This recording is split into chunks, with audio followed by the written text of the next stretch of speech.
Hi there! Today I'm going to show you how to make polymer clay beads using a core of scrap clay with a decorative veneer around the outside. Here I'm starting with a tube of my scrap clay, which I've conditioned and rolled into a cylinder shape. It doesn't matter if it's a little bit bumpy. And here is a fairly thin sheet that I'm going to put around the outside of the scrap clay. This is just to make sure that none of the scrap clay is going to shine through onto the decorative sheet.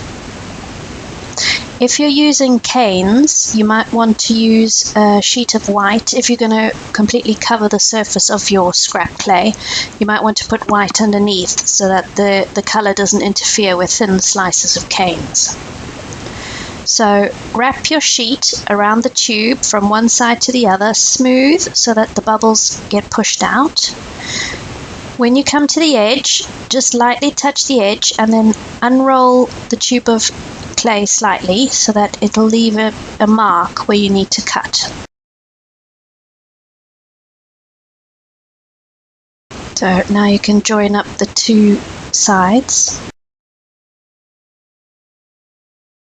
So make sure that the edges touch so that you don't get a line of your scrap clay coming through. You can patch up any holes. It doesn't matter if it's a bit bumpy because we're going to roll this snake.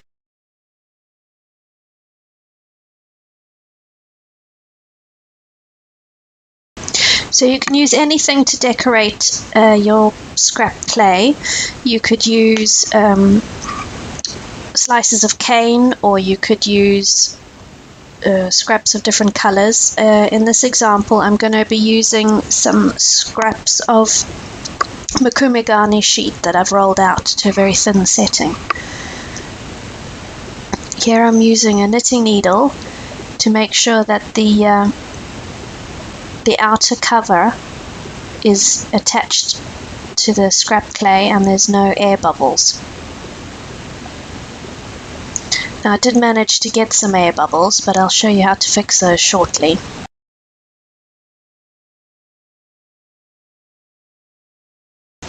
If you can, try to work the air bubbles out to where there's an edge.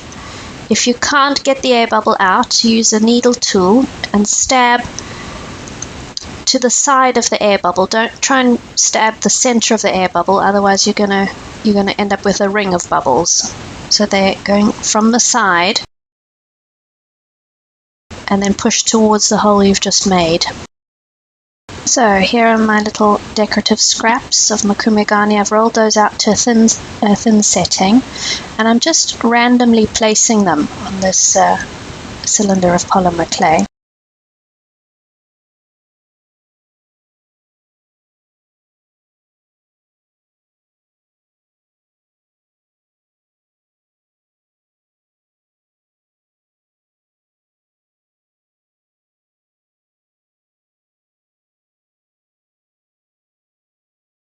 So you can either completely cover the surface, or I'm leaving some spaces of the color underneath because it coordinates nicely. So make sure you press the bits that you've added in nicely so that they're adhered well. When you start off, make sure that your scrap core of clay is bigger than the final size of beads that you want, because you're going to roll and stretch and make it a bit narrower in diameter. So again, I'm going to use my knitting needle just to make sure that the edges are pressed in well. Try and smooth off some of the big lumps. Right, next roll the cylinder or the snake on your work surface.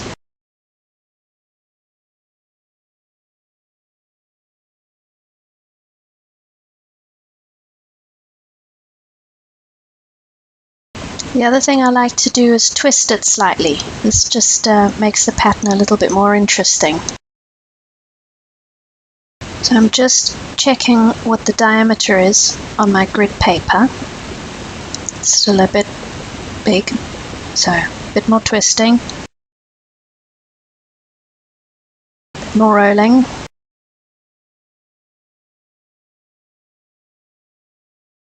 Right, so I'm checking the diameter.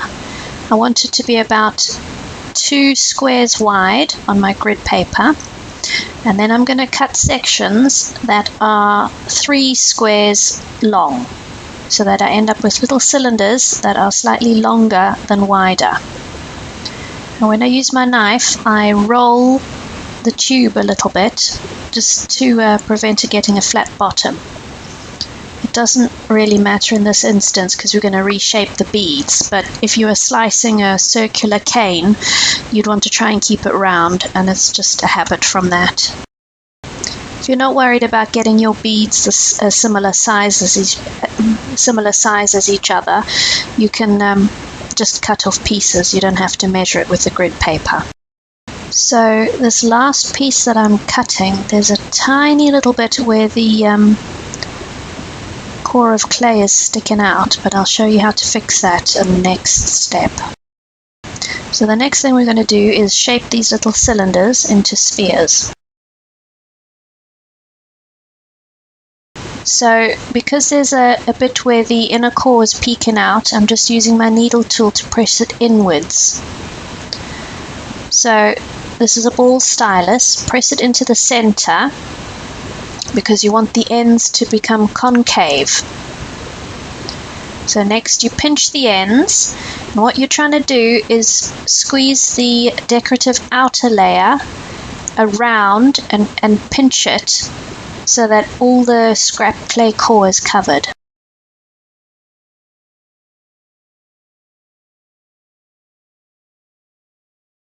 Try to work evenly around the circles and work a little bit at a time.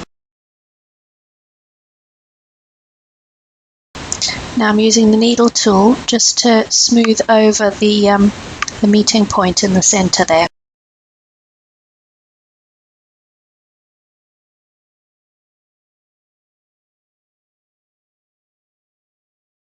So now you've got sort of an oval capsule shape.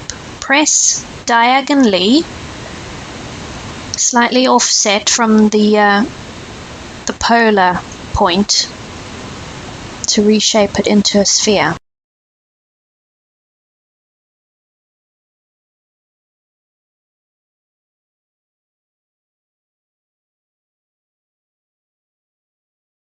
And just roll it, your hands or on the board.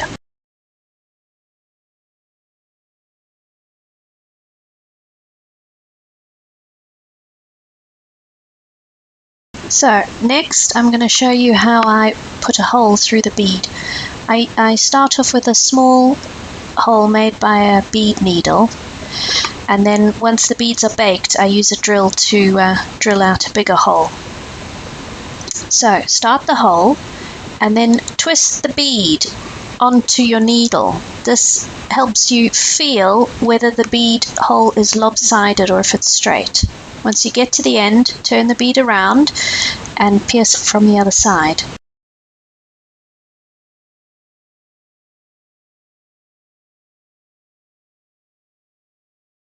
I like to shape all my beads first and then let them sit for a bit so that they firm up before piercing the holes. So again, start the hole, twist the bead so that you can feel that it's going through the center. You'll feel if it's lopsided, it'll sort of limp as you twist it. Go almost through to the other side, and then you take the bead off the needle and then pierce it from the other side.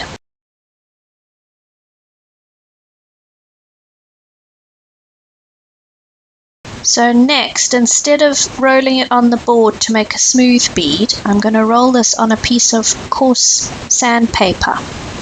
So this does two things. It gives the bead surface texture, and it also reshapes the bead to make it a nice sphere. After the needle piercing, you can sometimes distort the shape a bit. When you're happy with the texture, put it back on a needle and onto your baking tray.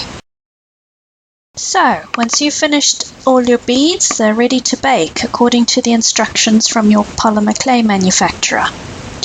Here's a close-up of the finished beads, and I hope you have fun giving these a go. That's all for today. Bye!